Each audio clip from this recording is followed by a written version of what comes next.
جارێکی تر سڵاوتان لەبێ بمانبورن بۆ ئێوە گرفتەی کە دروست بوو. کاک ئارام جارێکی تر سپاس بۆ ئامادەبوونێکە لە ستۆدیەکانمان لە شاری هەولێر لەگەڵمانیت. وەک سەرەتا پرسیارم کرد پەیوەندیەکانی نێوان هەرێم و بەغدا و ڕێکەوتنەکان کە تاکو ئێستا بوونەتە جێگەی کێشە و گفتوگۆی گرم و نەگەیشتوونەتە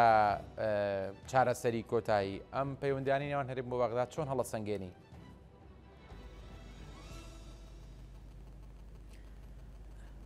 زۆر سوپاس ئەم کاتتان باش. سڵاو لە بینەران و بیسەرانی کەناڵی ئاسمانی کورسات نیوز. بەڵێ سپاس بۆ خۆتان دەزانن لە ماوەی چەند مانجی ڕابردوو مشتومڕێکی زۆر هەبوو لەسەر پرۆژەی یاسای بودجا لە نێوان لایەنە سیاسەکانی عێراق، حکوومەتی عێراق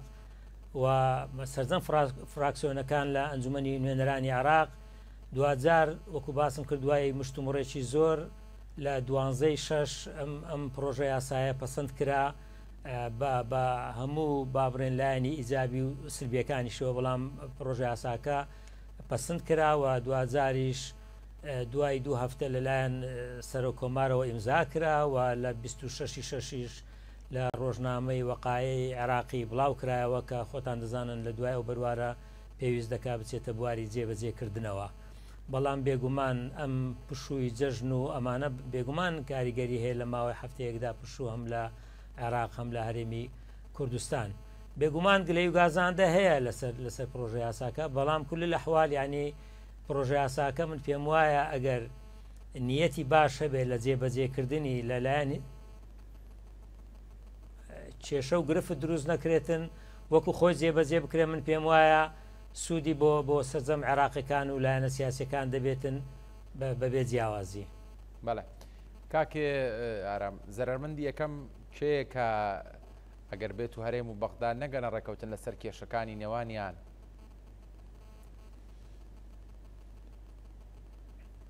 بەڵێ من وەکو باسم کرد ڕێکەوتنەکە ئەم پرۆژە یاسای بودجا بۆ 3 ساڵە و مەبلەغەکەش وازەها کە 199 تریلیۆنە بۆ هەر ساڵێک و حسەی هەرێمی کوردستان کە لە 16 تریلیۆن و نیو تقریبان بەسەرەوە ینی نسبەیەکی باشە. بەڵام وەکو باسم کرد خۆتان دەزانن لە 25/3 نەوت ڕاوەستاوە دوای بڕیارەکەی دادگای با بڵێن فەڕەنسی پاریس. یعنی لەو کاتەوە ئەو نەوتە ڕاوەستاوە بێگومان ئەمە خەسارەتە بۆ هەم بۆ هەرێمی کوردستان هەم بۆ عێراق. بەڵام کێشەکە ئەوەندەی ڕەبتی بە نێوان عێراق و تورکیاوە هەیە ئەوەندە پەیوەندی من پێم وایە بە هەرێمی کوردستان و بەغداوە نەبی. خۆتان دەزانن گرفت هەیە لە ڕابردوودا تورکیا سوودێکی زۆری کردووە لە مەسەلەی هەناردەکردنی نەوت، یعنی بۆوی هەم یعنی نزیک بە $10 نەوتی هەرزانتر کڕیەوە، هەم کرێکی زۆری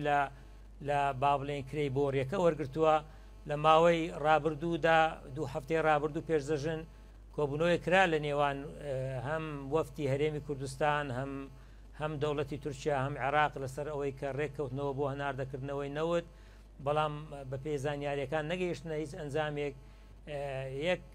عێراق تورکیاکە عادە دائیمە دەوێت داواکانی خۆی بسەپێنیتن کە ئەمە بەڕاستی لە مفۆزاتدا لە نێوان هیچ لایەنێکی سیاسیان هیچ دەوڵەتێکدا ئەمە گونجاو نییە. تورکیا داوای دەکرد لە 25/3 ئەو فترەیە کە نەوت ڕاوەستاوە با بڵێن کرێی بۆڕیەکە وەربگرێت، ئەمە ممکن نیە چکە نەوت نەڕۆیشتووە. دوو کرێی بەرمیلێ نەوت لە ڕابردوودا کە لە نێوان ئەوتیفاقی هەرێم و تورکیادا هەبووە $9 وەرگیراوە. حکوومەتی عێراقی بۆ ڕێکەوتنەوەی نوێ داوای دەکرد کە بۆ هەر بەرمیلێک $3 بدا، بەڵام تورکیا داوای لە بری $9 داوای $7 دەکرد کەەوە تا ئێستا بێگومان نەگەیشتوونەتە نەتیجە و منفۆزاتەکانیش بەردەوامن. من ناتوانم بڵێم ئایا دەگەنە نەتیجە، بەڵام بۆ عەقیلەتەی تورکیا تۆزێک ئاسان نییە سەرباری ئەوەش ئەو سزایی کە لەلایەن دادگای پاریسەوە خراپە سەر تورکیا کە قەرەبووی عێراق بکاتەوە بە $1.5 و تورکیا هەوڵ دەدا لەوەش خۆی بدزێتەوە یان لانی کەم داوە لە عێراق بکە کە لی ببەخشێ لەو بارەوە بۆیە ئەمە پێم دەبێ ئەو مفۆزاتانە بەردەوام بن ئایا دەوڵەتی عێراق لەگە تورکیا دەگەنە ئەنجام واگە نەگەنە ئەنجام بێگومان ڕێگای تر هەیە عێراق کە لە ڕابردوشدا باس کراوە. زۆر باشە ئەی پێت وایە ینی بژاردەیەکی دیکە هەیە لە بەردەمی هەرێمی کوردستاندا بۆ یان عێراقدا بۆی بکرێ بە بەدیلی تورکیا؟ من پێم وایە بەنسبەت هەرێمی کوردستان هیچ بەدیلێکی تر نییە، ینی ئەمە بە پێ یاسای نێودەوڵەتیە، ئەمە یاسای دادگای بازرگانی پاریس کە بۆ یەکلایکردنەوەی ئەو کێشانەیە بڕیاری داوە کە هەناردنی نەوتی هەرێمی کوردستان لەلایەن هەرێمی کوردستانەوە بۆ تورکیا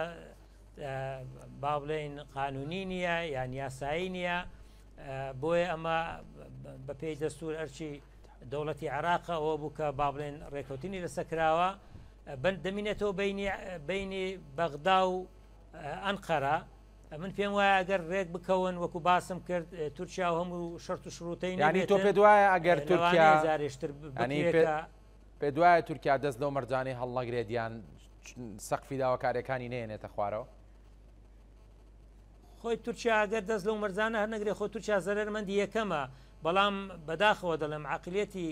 دەوڵەتی تورکیا لە ڕابردوشدا هەروە بووە دائیمەن لە کۆنیشەوە ینی هەر لە هەوری خۆ فەرزکردندان زەرمەندە بن. من پێم وایە چونکە عێراق بەدیلی تری هەیە، عێراق هەر نەوتی هەرێمی کوردستان نییە، عێراق ڕۆژانە 3.5 ملیۆن بەرمیل نەوت دەفرۆشێ و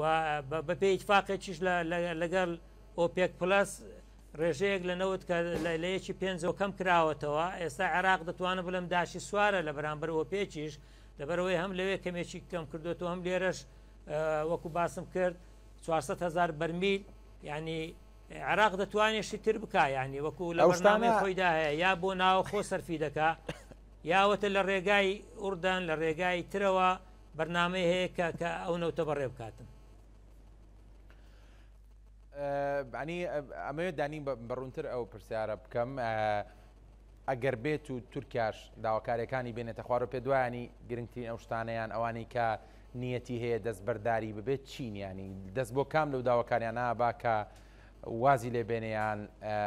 چوزانم بێوێت لە بەرامبەر هەندێک داواکاری دیکە بەشێک لە داواکاریەکانی فەرامۆش بکرێ؟ من وەکو باسم کرد ینی داواکاریەکانی تورکیا منطقی نین، خۆ ئەمە ئیتفاقە حکوومەتی عێراق خۆی دەزانێ، بەڵام سەبارەت بەو سزایە ئەمە عێراق داینێناوە، ئەمە دادگایەکی نێودەوڵەتیە دایناوە کە حەقی عێراق ئەم قەرەبووە وەربگرێت لە تورکیا. ئەمەی تر وەکو باسم کرد بۆ هەر بەرمیلێک $9 وەرگیراوە، ئێستا عێراق ئامادە نییە و پارێ بدات چکە ڕێژەکە زۆرە. ئەم ئیتفاقە کاتی خۆی ئیستیغلالی دەوڵەتێک بۆ بەرامبەر هەرێمێک یانێ کە کراوە کە زۆر قازانجی کردووە، هەم لەوەی کرێی بۆڕیەکەی زۆر وەرگرتووە کە ئێستا عێراق $3 دەدا بۆ هەر بەرمیلێک، بەڵام تورکیا $9 وەرگرتووە. جگە لەوەش وەکو باز دەکرێت بۆ $12 بۆ هەر بەرمیلێک هەرزانتر فرۆشراوە دراوە بە تورکیا، کە ئەمە لە قازانجی تورکیاگەر بێوێ وەکو جاران ئەم قازانجە بکە بێگومان نایکات. تورکیا باسیەوە دەکات بەهۆی ئەو بوو مەلەرزەیی کە ڕووی داوە زیانی گەورە بەر بۆری هەناردەی نەوت کەوتەوە ئەو جیهانی تورکی و هەمان کات عێراق دەیەوێت لێکۆڵینەوە لەم بابەتە بکەوە لیژ نەپێک بێنێ، بەڵام قوبوڵی نییە تورکیا ینی بۆی حکوومەتی عێراق بە چاوی خۆی بێت و ببینی ئایا لە ڕاستیدا زیان بەرەم بۆریە کەوتەوە لە لایەکی تیکەوە کارتی ئاو بەکاردەێنێ لەگەڵ عێراقدانی لە سەرچاو ئاویەکانی عێراق کە بە تورکیادا دێنە ناو خاچی عێراقەوە ئەمانەش بەکاردەێنێ، ینی پێ دوایە ئەمانە چ خوێندنەوەیکی لە پشتەوەیە؟ زارێ ئەمەی تورکیا ئەم داوای تورکیا یان ئەم بیانووی تورکیا بیانووە کە بەڕاستی زۆر پێکەنی ناویە، ینی هیچ عەقڵێک قبولی ناکە لە مانجی دووەوە ئەم بوومەلەرزەیەک لە عێراقەوە کراوە تا ئێستا بۆڕی هەر ئەو کاتەشی زیانێک بەبڕ چکە دوای ئەوە نەوت ڕۆیشتووە، ینی دوای بوومەلەرزەکە نەوت ڕۆیشتووە، ینی تا 25 ئەو نەوتەی هەرێمی کوردستان لە تورکیاوە ڕۆیشتووە، ینی دوای بوومەلەرزەکە، ینی بۆیە ئەم بیانووە کە ینی هیچ ئەوە منطقی هەڵ ناگرێ بەڕاستی مەسلەی ئەو بێگومان، ینی ئەمە کارتێکە تا ئێستا لە دەست تورکیادایە، لەوانەیە عێراقیش تا ڕادەیەک مڕاعاتی تورکیای کردوێ بۆ مەسلەی ئاوەکە خۆتان دەزانن لە ناوچەی جنوب لە هۆڕەکاندا یعنی وشکە ساڵێکی خراپێ ینی عراق لەوانەیە لەمەدا هەوڵ بداتن مڕعاتی تورکیا بکە ینی لەگەری ڕێکەوێ بەڵام ڕێکەوتنیش ئەمیش یاسای خۆی هەیە ئەمیش با بڵێن سنووری خۆی هەیە نابێت تۆ شتێک بکەی ینی دانوستان دان و وەرگرتنە ینی ناکرێ ینی دەبێت تەوازنێک هەبێ لە دانوستاندنی نێوان عێراق و تورکیادا بۆیە من پێم وایە گەر بەو حەدە فشار بکەم تەسەوڕ ناکەم عێراق ینی ڕازی ببێ لەوانەیە عێراقیش ئامادەی هەبی هەندێک تەنازول بکە وەکو باسم کرد بە هۆکاری ئاو بێ یا بە هۆکاری ئەوەی بکە ناردنەوەی نەوە جارێشتر لە ڕێگای تورکیا ئاسانترە وەک ئەوەی کە بەرنامەی دووەمی هەیە یان با بڵێن پرۆژەی تری هەیە بچینە ئەویان تۆزە کاتی بوێ یان کولفەشی بوێتن تا جێبەجێ دەکاتن بەڵام من پێم وایە لە بینی ئەوانەدا عێراق زیاتر ئەگەر ڕێک نەکەوێت لەگە تورکیا بەرنامەی ئەوە بێ کە ئەو 400,000 بەرمیلە بۆ ناوە خۆی بەکاری بێنیتن. بەڵێ ویستمە پرسیارە بکەم ینی هەرێم و بەغدا پێویستە چی بکەن بۆەوەی کە شادەمارێکی دیکەی بازرگانی بکەن بە بەدیلی تورکیا نەک هەر بۆ بابەتینەوە بەڕاستی کاکارام خۆ دەزانیانی بەشێکی زۆری ئەو پێداویستی و کەل و پەل و کاڵایانەشی کە لێرە لە عێراق لە ڕێمی کوردستان بەکاریانی یەکێک لە وڵاتانی عێراق بە گەورەترین بەکاربەری کاڵای تورکیەوە بەشێکی زۆری بەرهەمە تورکیەکان لە هەرێمی کوردستان و لە عێراقیش خواستی زۆریان لەسرە خۆشت دەزانی لە ڕۆسیاسیەکەشیەوە و لە ڕۆنەتەوەیەکەشیەوە تورکیا بەڕوونی دژایەتی خۆی بۆ هەرێمی کوردستان لە زۆر ڕۆ ڕاگەیاندەوە بەڵام تازەترین پێشادەوەی کە دەبینی ئاسمانی بەڕووی پارێزگای سلێمانیە داخستووە دەمەوێت دانی و پرسیارە بکەم ئیتر کاتیەوە نەهاتووە هەرێم بە هەمانگی لەگەڵ عێراقدا بۆ لە ڕووی بازرگانی و لە زۆر ڕێی دیکەوە هەوڵ بدەن چارەسەرێک بدۆزنەوە. خۆی گرفتەکەوەیە ئەمە لەوانەیە هەرێم بۆ هەرێم ئاسان نەبێ بەتەنیا ئەوە بکە زۆر جاری تریش باسمان کردووە ینی پاراستنی سیادەی عێراق لە ئەستۆی دەوڵەتی عێراقا بەڵێ ئەگەر عێراق ئەم نیازەی هەبێ ینی عێراق ئێستا تا ڕادەیەک باشە تا ڕادەیەک دەتوانە بڵێم کەوتوتەوە سەرسکەی خۆی وەزی ئابوووریەکەی باشە وەزی ئەمنی زۆر باشە ینی لە پێشی کابینەکەش و بە تایبەتی لە دوای کابینەکەی بەڕێز محەممەد شیع سوودانی تا ڕادێکی باش ئینسان دەتوانین ئەو حقیقەتە باز بکەین کە استقرارەتی بەخۆی و بینیوە لە مانجی دەی ساڵی ڕابردووەوە کە ئەوە بۆ 8 مانگ دەسێ استقراری ئەمنی لە عێراقدا هەیە تا ڕادەیەک وەزی ئابووری لە عێراقدا گەشەی کردووە ئەمە کێشەی پرۆژه یاسای بودجەبوو جێبەجێکراوە بێگومانەوەی جەنابەت دەڵێ ئەگەر عێراق بێوێ بە هاوکاری لەگەڵ هەرێمی کوردستان بەڵێ دەتوانە ئەو ئیزراتانە بکەن وەزەی تورکیا خۆتان دەزانن هەم لە ڕووی سیاسی ئەم لە ڕووی ئابووری ینی کێشەیەش یەکجار زۆری هەیە یعنی سەرباری ئەوەی کە با بڵێن حزبەکەی ئەردۆغان دەرچۆ لە هەڵبژاردن بەڵام لە دوای ئەوە ڕۆژ لە ڕۆژ لیرەی تووشی لە داتەپیندا ینی ئەو کاتە تۆ تەمەشاکە ئەگەر ئەو کاتە $100 لە 2000 لیرە بوو ێستا لە 2600 لیرە تێپەڕی کردووە یعنی تۆ لە ماوەی بانجێکی ڕابردوودا دەتوانە بڵێم یعنی سەتا چەندی تری بەهاکەی خۆی لە دەستداوە و لە ڕووی سیاسیەوە لە ڕووی ئابووری وەکو باسم کرد ینی کێشەکان یەکجار زۆرن تورکیا دائیمەن هەوڵ دەدا و کێشانەی خۆی بە هەر هۆکارێک بی ئەوە بینێتە دەرەوەی خۆی ئەجینا ئێستا تورکیا پێویستی بەوە هەیە مشاکل بۆ لە هەرێمی کوردستان یان بۆ عێراق یان لە شارێکی وەکو با بڵێن سنووری مووسڵیان یان تەنانەت لە وڵاتێکی وەکو دەوڵەتی سووریاش کە سیادەی خۆی هەیە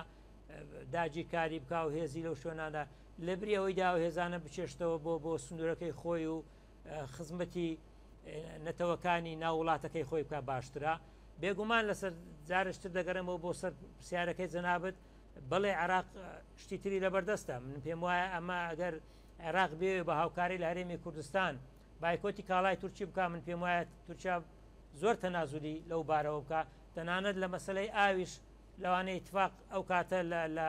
کاڵای تورکی و هەناردەکردنی هێنانی کاڵای تورکی لە تورکیاوە بۆ عێراق لە بری ئاودا ڕێک بکەون لە بەرامبەر ئاودا ینی بەڵێ ئەگەر بێت ئەو بژاردێ ببێت بە ئەمری واقع ینی نەوتێرەمی کوردستان بۆ پێداویستی ناوخۆ پڕ بکرێتەوە پێ دوایە ینی ئێستحقاقاتی خۆی وەک پێویست وەربگری هەرێمی کوردستان ینی میکانیزمی ڕێکەوتنی نێوان هەرێم و بەغدا لەسەر ئەم بابەتە لە بەرژەوەندی هەرێمی کوردستان بێ؟ وڵای کاکە سەرتی من پێم وایە ئەگەر بیان و لە یەکتری نەگرین ینی ئەمە بمانەوێت نەمانەوێت هەرێمی کوردستان بەشێکە لە عێراق بەپێ ئەو دەستورەی کە لە ساڵی 2005 هەموو خۆمان دەنگمان پێیداوە ئەگەر بیان و نەدۆزینەوە بێگومان ینی لە دوای پەسەندکردنی پرۆژە یاسای بودجەی عێراق کە بۆ 3 ساڵیشە عێراق مولزەمە یعنی لە مانجی حوتەوە با بڵێن موچەی مانگانە بۆ هەرێمی کوردستان بنێری و ئەم 6 مانگی ڕابردوش پێویست دەکات بەوەی کە تەسفیەی نێوان ئەم قەرز و قۆڵەیە بکەن ئەمەش بەوە دەکرێت تەمان بێگومان وەفتێکی حکوومەت بچێتە بەغدا و هەم وەفتی وەزارەتی سامانە سروشتەکان تەسفیەی ئەم ماوەیە بکەن کە من پێم وایە ئەوەش بەدوور من پێم وایە ئەمەش لە قازانجی ئێمەدایە یعنی تەنانەت تەسفیەی ئەم 6 مانجی ڕابردۆش بکەین پارەی ئێمە دەکەوێتەوە لای عێراق نەک ئێمە قەرزاری حکوومەتی عێراقی ببینەوە چونکە ئێمە نەوتمان فرۆشتووە وەکو باسم کردە بۆ $12 هەرزانترمان داوە یعنی هەڕاجکردنێک بووە جگەلەوەی کرێی نەوتەکە زۆر بووە ئێستا کە ئەمە لەمە دووە لە ڕێگای سۆمەوە ئەو نەوتەی کە دەفرۆشێ بە هەمان نرخ دەفرۆشێ ئەگە بۆ ناخۆش بەکار بێ بە هەمان شێوە تۆ ئیتفاقت کردووە لەگەر حکوومەتی عێراقی ئەمە هیچ کێشەیەک نییە ینی ئەمە عێراق مولزەمە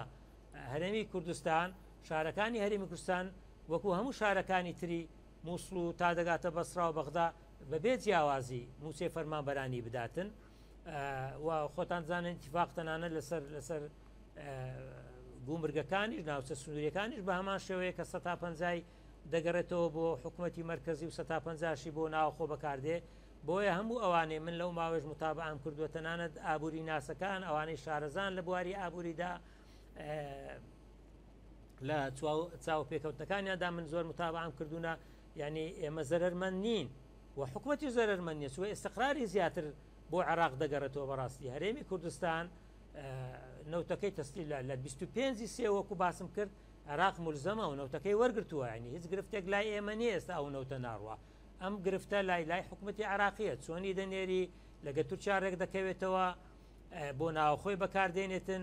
بەڵام گرنگ ئەوەیە بەپێ ئەو ئیتفاقی هەم لە بودجەدا هاتووە هەم ئەو ئیتفاقی کە لە نێوان حکوومەتی هەرێم و عێراقدا کراوە جێبەجێ بکەن و لە هەر کێشەیەکیشدا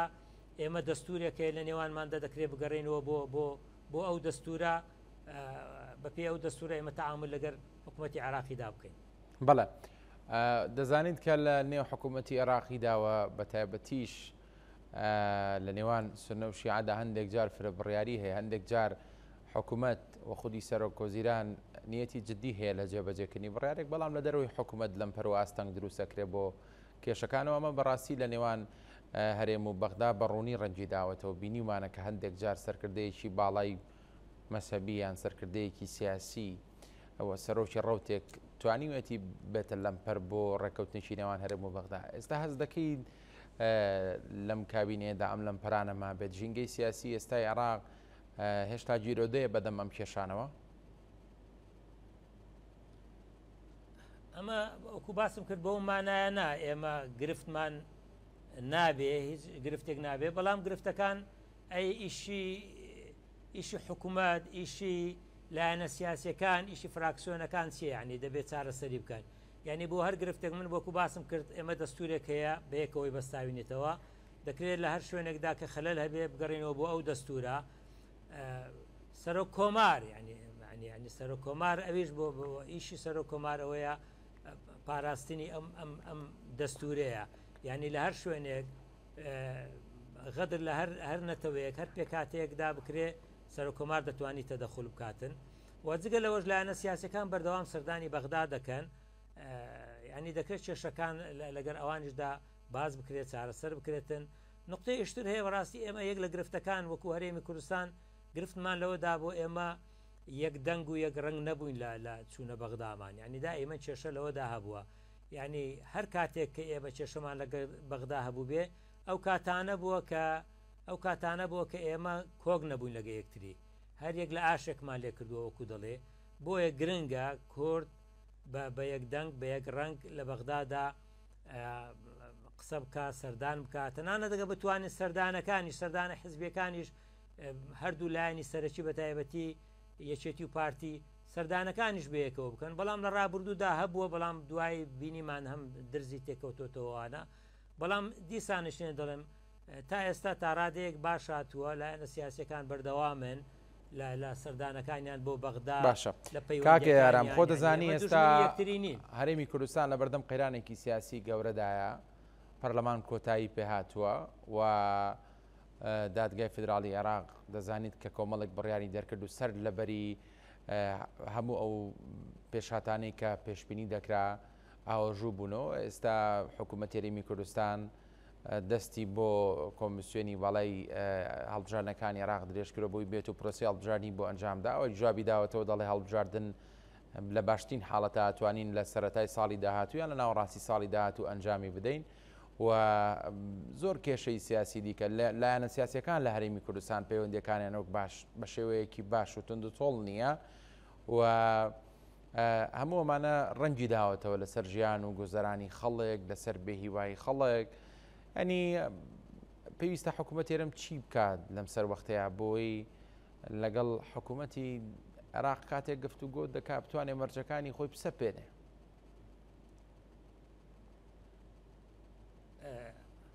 خۆی کێشەی وەکو باسم کرد کێشەکانی ئەو کێشانە یان ئەو قەیرانانێت جەنابەت باسی دەکەی لە هەرێمی کوردستاندا دروست بوو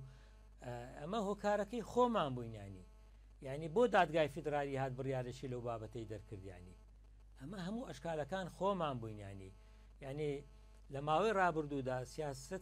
سیاستکردن لە هەرێمی کوردستان سیاستێکی تەندروست نەبووە تەعاملکردنی